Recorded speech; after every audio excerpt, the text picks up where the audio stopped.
Today is Wednesday, February 15th, 2023, and welcome to ONN. I'm James. And I'm Herb, bringing you today's top headlines. The Great Salt Lake in Utah could have dried up in 5 years. Very troubling for our environment.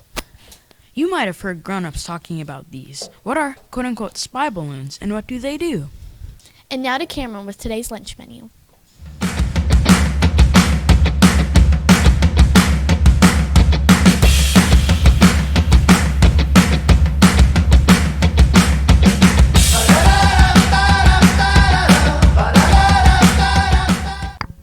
It's Cameron with today's lunch. Chicken and veggie pot stickers, orange chicken, fried rice, steamed carrots, and a brunch kit. Don't forget your fruit, veggies, and milk. Back to Harper.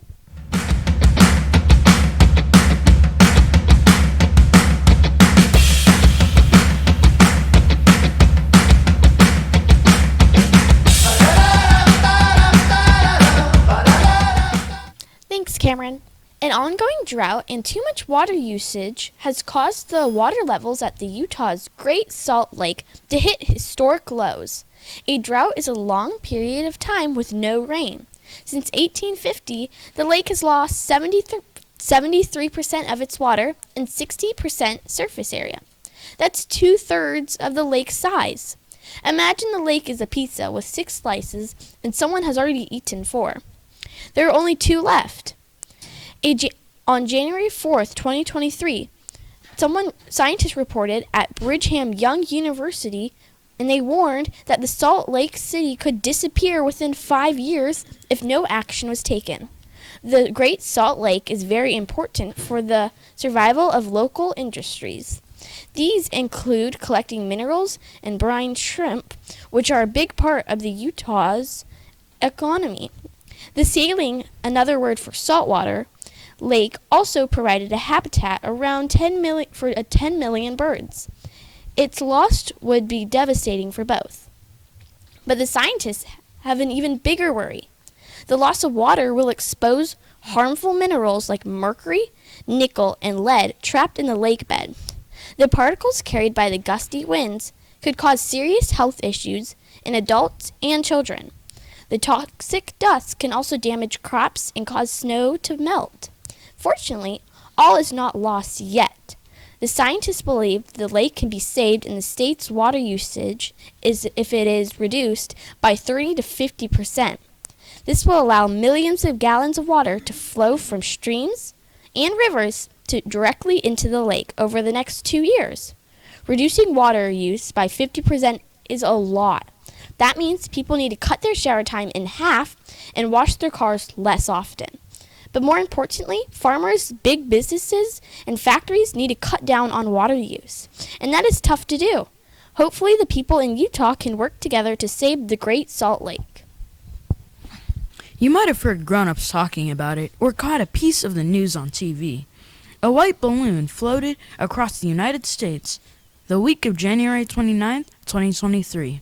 China says it was a lost weather balloon. U.S. officials have said the balloon was spying on the United States.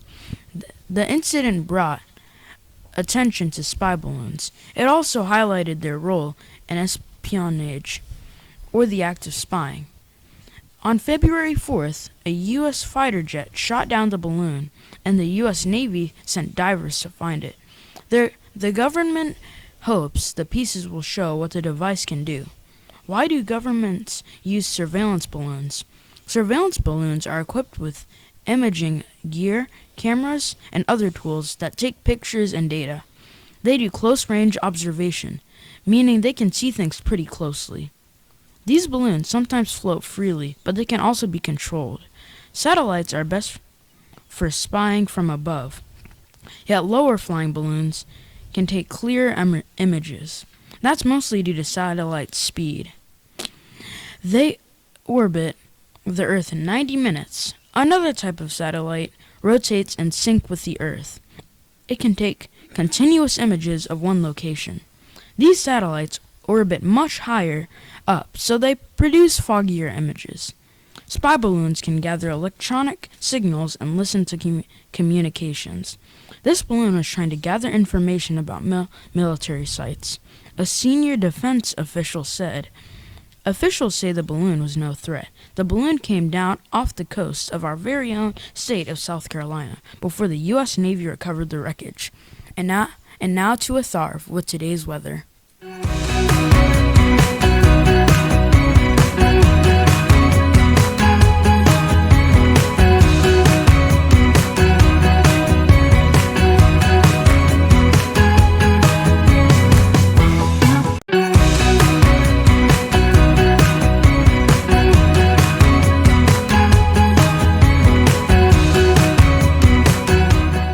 Thank you, James. I'm a Tharv with the weather. Today is February 15th, 2023. Today's weather will be partly cloudy. Unseasonably warm weather will stick around for a few days. Now, it's time for special segments next on ONN.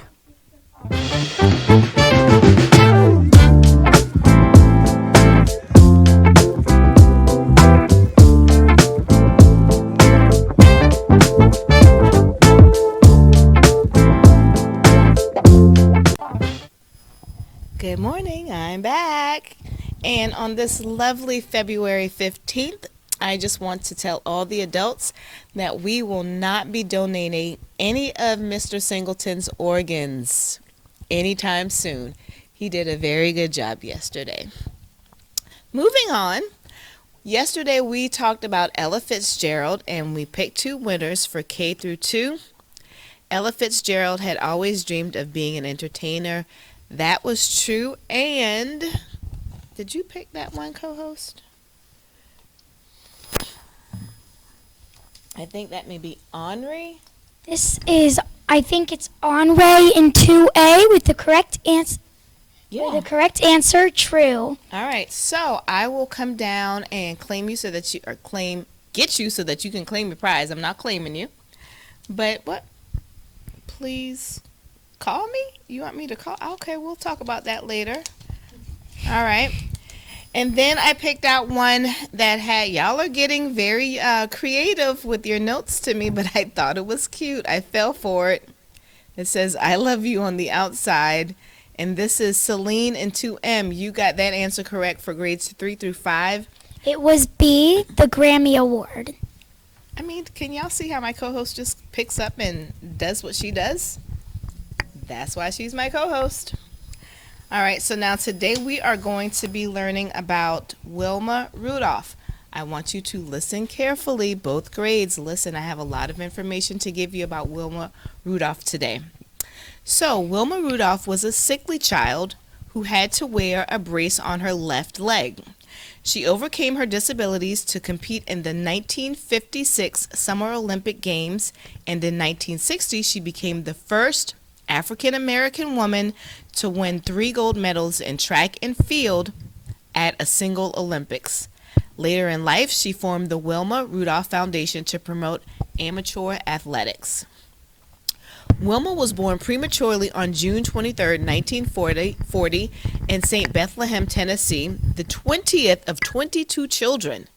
She went on to become a pioneering African-American track and field champion, but the road to victory was not an easy one for Rudolph. Stricken with double pneumonia, scarlet fever, and polio as a child, she had problems with her left leg and had to wear a brace.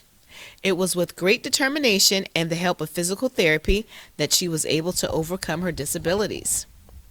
Rudolph is remembered as one of the fastest women in track and a source of great inspiration for generations of athletes.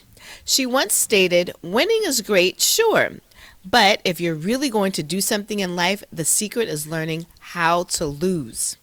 Nobody goes undefeated all the time. That's good to know. Remember that. And if you can pick up after crushing a defeat and go on to win again, you are going to be a champion someday." In 2004, the United States Postal Service honored the Olympic champion by featuring her likeness on a 23-cent stamp. Go Wilma Rudolph. I love this story. So for grades Kate, CD, right? Yeah. For grades CD through 2, true or false, Wilma Rudolph was the first African American woman to win 3 gold medals in basketball. Again, for CD through 2, Wilma Rudolph was the first African American woman to win 3 gold medals in basketball. CD through 2, is that true or false? Let's get some answers from CD and from kindergarten. And before we go on to the next question, can I say something? Of course you may. If you really like this story and you're interested more about it, you can go ahead and look up Wilma Rudolph and research some more on her. You can even ask Miss L if you can look up some books in the library. And this is why she is my co-host. Because did you just see that? I mean, you're amazing. Thank you. Okay. So, for grades 3 through 5, what year did Wilma Rudolph win 3 gold medals in track and field at the Single Olympics? Was it A, this was a little hard today, grades 3 through 5. Was it A, 1960, B, 1985, or C, 2000? Again, for grades 3 through 5, what year did Wilma Rudolph win 3 gold medals in track and field at a single Olympics? Was it A, 1960, was it B, 1985, or was it C, the year 2000? Maybe you guys can do a little research in your class, as she suggested, before you turn in those answers and see what you come up with. Anything else? No? All right. We'll see you guys tomorrow.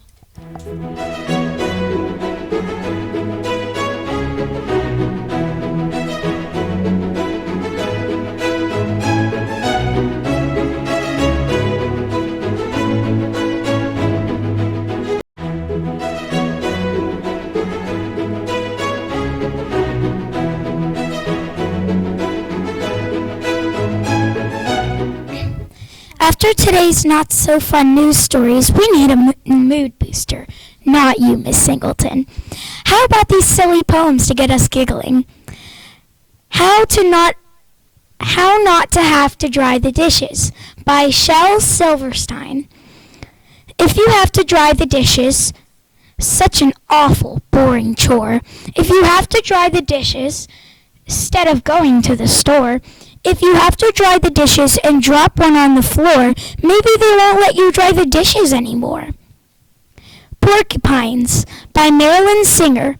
Hugging you takes some practice, so I'll start out with a cactus.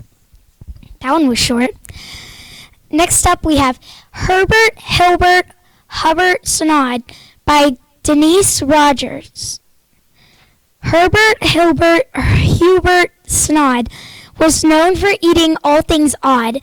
The thing that bothered me the most has he sped toothpaste on his toast? It's springtime fresh, so cool and minty. His smiling eyes were so bright and squinty. On baked potatoes he would slather 1/2 can of shaving cream's lather. I don't know how his tongue could cope as he ingested cubes of soap. At times his food choice made a scene, at least he kept his innards clean. Next we have Snowball by Shel Silverstein. I made myself a snowball, as perfect as it could be. I thought I'd keep it as a pet and let it sleep with me. I made it some pajamas and a pillow for its head. Then last night it ran away. But first it wet the bed.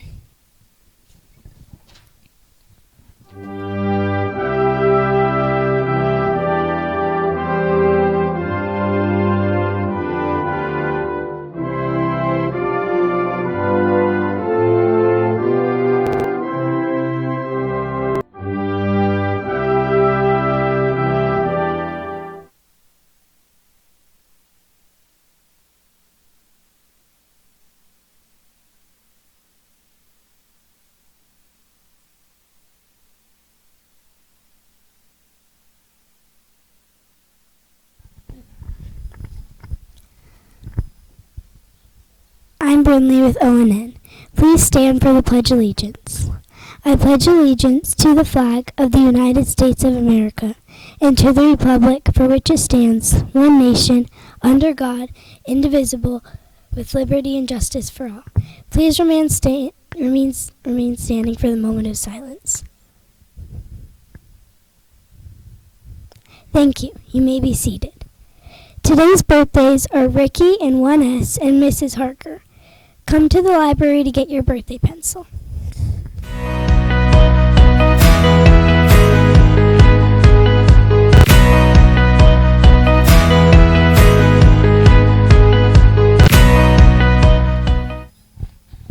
We have some prize winners from yesterday's Beanstalk drawings that have not been picked up their prizes.